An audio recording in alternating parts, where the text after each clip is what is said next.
Welcome. Welcome, everybody. It's Monday again, Monday, October 21st, 2019. How are you? How's it going?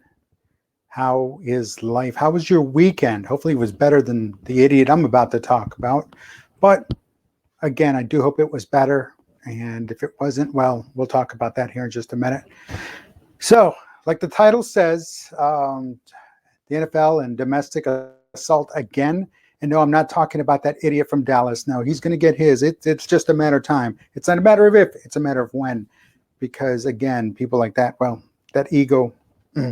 So good thing they didn't lose this weekend. All right, so moving on. CNN reports that Steelers linebacker Anthony Chiquillo, depends on how you pronounce it, was charged with assault in a domestic dispute situation this past weekend.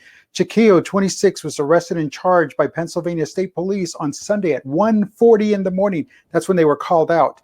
Apparently he got into an argument with his girlfriend and it became physical. He grabbed her by both arms, forced her up against the wall, then threw her on the ground. Now this is coming straight from the police blotter, the police report. So just be aware where that's happening. And there we go. All right, so that's what happened. So he was arrested. Obviously, he was charged. He was arraigned and released on a $10,000 unsecured bond. The girlfriend, she was given a citation for, I forgot what it was called. I'll tell you here in just a second. Hold on. A summary citation, also known as a summary harassment, which usually results in nothing but a fine. Now, this guy could be charged 5 years in jail and other things. So, okay, I'll get to it. So his court date's on October 30th, and Chiquillo, who is a 6th-round draft pick for the Pittsburgh Steelers. It was their off weekend. It was their bye weekend. So, what do? You want to go and get in trouble with your girlfriend. That's freaking nonsense, folks. He was also not present. Here we go. Now, it's just the fallout. It's just beginning. He was not present at Monday's Steelers practice. He was instructed not to show up pending team and NFL investigation. They're gathering more information on this situation. So, they're going to act on it because they've made it abundantly clear to these knuckleheads that, hey, you do this nonsense, guess what's going to happen? You kiss your career goodbye. So, folks, it's simple. No matter who you are, what you do, you don't. If you're in a relationship, either it's going to work or it's not going to work. There's no halfway. It's not like being pregnant. There's no sort of pregnant. Either the relationship works or it doesn't work. And if it doesn't work, you know what to do. Step out, step off, game over, man. So no matter what, no matter who the other person is, NFL star, NFL player, NFL reserve player, it doesn't matter. It doesn't matter who it is. Leave the situation, especially when you know that a situation can escalate. And guess what? You're an adult. You're mature enough, hopefully. Well, obviously not in this case. But any other time, you hope you're adult, you're mature enough. And guess what? You can leave. You can leave. And it won't escalate. And if it escalates, well, guess what? You left. They came looking for you. That's a whole different ballgame. But the days of taking care of it yourself are over, because there's no more taking care of it yourself. Now everyone gets involved. Everyone has a point. Everyone has an opinion. Guess what? There's cameras everywhere.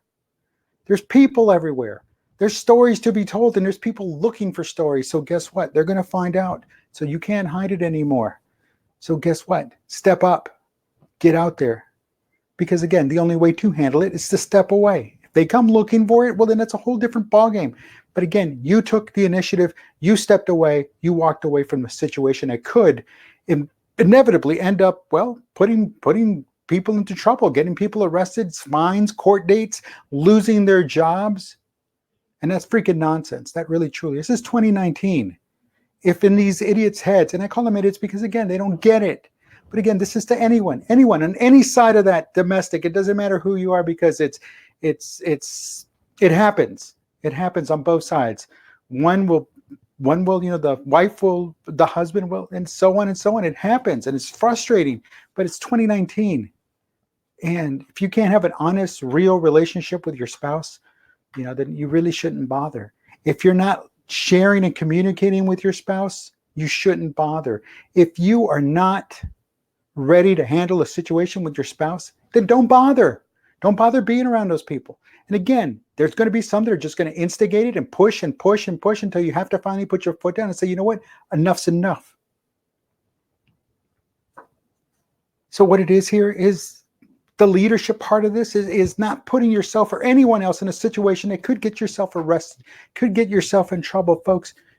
The mind, you have to think about things, think things through. I know sometimes there's heat of the moment, there's that passion, and that doesn't jive, but you know what? That comes with time. That comes with age, that comes with wisdom, that comes with knowledge, that comes with a lot of experience. But keep working together. Whether it doesn't matter, it's a domestic situation, it's a professional situation, it's a social situation, you have to keep working together because that's the only way you're going to succeed. That's the only way you're going to move forward. But if you find yourself constantly in negative situations, if you find yourself constantly either being berated, if you're constantly being questioned, if you're constantly being told you're not good enough, then maybe it's time to find somebody who does believe in you. Someone who does trust you, someone who's there for you 100% of the time. But if all that somebody wants is they just want that notoriety, they want to be that arm candy, then guess what? That doesn't fly. That does not fly because that doesn't work. That's not real. That's fake. And I can sit here until I'm blue in the face and tell you what's real, what's fake. Folks, it's something you have to experience. It's something you have to be wise enough to just be one step ahead. And if you keep making your mistakes, then there's shame on you. But if you learn from your mistakes, if what you get paid is because other people learn from your mistakes, then guess what? Then you're doing good. So you learn from your mistakes, you teach others not to make the same mistakes, whether they listen or not. They're going to make mistakes, but they don't have to be as severe. They don't have to be as severe. So work together. Work together. And again, if you're with somebody, you're with them 100%. You share with them, you communicate with them, you have open lines of communication, even about the littlest thing to the biggest thing. An email comes in, share it. A questionable message pops up, you share it. Heck, I do. I have no problem in that. Because again, it's the moment you stop sharing that information that the problems begin. It's the moment you're sharing that, you stop sharing information, you start compartmentalizing it, now you've got a secret. And now where is that two-way communication? That's right, it shuts down. And folks, that's not the way you keep relationships alive. That's not the way you keep relationships happy. That's what gets you in trouble. So think about that. Open communication, open and honest, all the way, all the time. Heck, it's worked for me. It's good. It'll work for everybody else. So until tomorrow, have yourself a great Monday night. There is Monday Night Football, but yeah, it's all right. No big deal. Anyway, have a good evening. We'll talk to you soon. Take care.